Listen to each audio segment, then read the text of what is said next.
আসসালামু আলাইকুম, কেমন আছেন আপনারা? আশা করি ভালো আছেন, সুস্থ আছেন। তো সকালে নাস্তা নিয়ে চলে এলাম, নাস্তা তৈরি করবো আর কি। এটাই আপনাদের সঙ্গে আজ শুধু কি আজ খেয়েছি, আজকে কি খেয়েছি সেইটা আর কি শেয়ার করছি, সকাল থেকে নিয়ে রাত পর্যন্ত। আর এইদিকে সকালে পাড়াটা করছি, ভাঁজ করে আর কি যেরকম করে, তো একটা খালি এমনি গোল করে করেছি। আর ডিমের ভুজিয়া, চা, ব্যাস এইটুকুনি, আর কিছু নেই। আর বাকি আগের দিনে কোনো মাংস রান্না বান্না কিছুই নেই, কারণ আগের দিন মাংস তো করিনি, মাছ করেছিলাম, তো মাছের তরকারি তো ভালো লাগে না। আর যাই হোক, এই তো এদিকে করে নিচ্ছি। আর কাঁচা মাংস এখন কিছুই নেই, ওর বাবাকে আনতে বলেছি কাঁচা মাংস।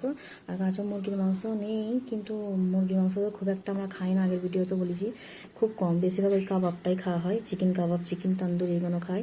তো পাওয়াটা এদিকে হয়ে গেছে, এবার ডিমের ভুজিয়াটাও বসিয়ে দেবো। তো এদিকে বসিয়েও দিয়েছি, ডিমের ভুজিয়াটা হয়ে গেছে, এতে দিয়েছি 3টে ডিম দিয়েছি, একটা গোটা পেঁয়াজের মধ্যে দিয়েছি, টমেটো দিইনি, এইটুকুনি। তো এইদিকে এইদিকে হয়ে গেলে পরে খাওয়া দাওয়াটা করলো। আর আজকে বললাম যে বুধবার, আজকে সকাল এখন ওই 9:30 10টা অবধি, এখন স্কুল যাচ্ছে না বলে একটু লেট করে উঠি।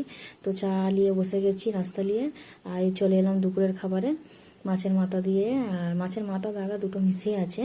তো সবজি করেছি পেঁপেতে, ডাল, এদিকে চিকেন কাবাব নিয়ে এসেছিলো আগের দিনকে আম্পিয়ার হোটেল থেকে কাবাব, আর মাছের ডিমের ঝাল করেছিলাম পেঁয়াজ দিয়ে, তো ওর বাবা খায়নি।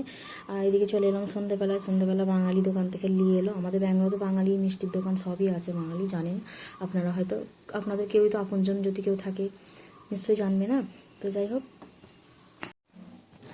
তো এদিকে রাতের খাবারে চলে এলাম, ছেলে বিরিয়ানি আনতে বলেছিল, ওর বাবা বিরিয়ানি আসতে বলেছিল, নিজেই বলে দেয় বাবা বিরিয়ানি নিয়ে এসেছে। বিরিয়ানিটা বলতে বাংলা বিরিয়ানি পাইনি, এটাও চিকেন আন্ডা মিক্সড ফ্রাইড রাইস টাইপের, ওটা রাতের খাবারে বসে গেছে, রাতের খাবারে চলে ছিল।